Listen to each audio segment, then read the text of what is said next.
Hello friends, welcome to Josephine Shaila kitchen.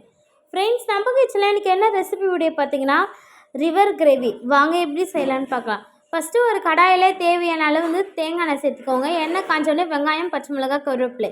வெங்காயம், பச்சை மிளகாய் எல்லாம் வந்து கோல்டன் ப்ரௌன் கலர் ஆகிடும். நெக்ஸ்ட்டு வந்து தக்காளி சேர்த்துக்கோங்க. இது கூட வந்து 1/2 டேபிள் ஸ்பூன் அளவுக்கு இஞ்சி பூண்டு பேஸ்ட்டு, நெக்ஸ்ட்டு உப்பு சேர்த்துட்டு நல்லா வதக்கிட்டோன்னா நம்ம க்ளீன் பண்ணி வச்சுருந்தா ஈரல் சேர்த்துக்கலாம். ஈரல் 2 நிமிஷம் வெங்காயம் தக்காளி மசாலா கூட வதக்கட்டும். நெக்ஸ்ட்டு வதக்கிட்டோடனே மஞ்சள்தூள், நெக்ஸ்ட்டு மிளகுத்தூள், குழம்பு மிளகாய்த்தூள், டேரக்ட் மிளகாய்த்தூள், நெக்ஸ்ட்டு வந்து கரம் மசாலா இதெல்லாம் சேர்த்துட்டு நல்லா வந்து மிக்ஸ் பண்ணிவிடுங்க. நெக்ஸ்ட்டு ஈரல் வேகிற அளவுக்கு வந்து தண்ணி சேர்த்துக்கோங்க. ஃப்ரெண்ட்ஸ், ஈரல் கிரேவி ரெடி ஆகிடுச்சு. ஃபைனலாக வந்து கொத்தமல்லி, நெக்ஸ்ட்டு கஸ்தூரி மேத்தி நல்லா தூவி இறக்கலாம். சூப்பரான ஈரல் கிரேவி ரெடி ஆகிடுச்சு. ஃப்ரெண்ட்ஸ், எங்கள் வீட்டில் வந்து இன்றைக்கி வந்து பூரி, நெக்ஸ்ட்டு சப்பாத்தி, அதுக்கு சைட் டிஷ்ஷாக ஈரல் கிரேவி. இந்த வீடியோ பிடிச்சி நம்ம சேனலை லைக் பண்ணுங்கள்.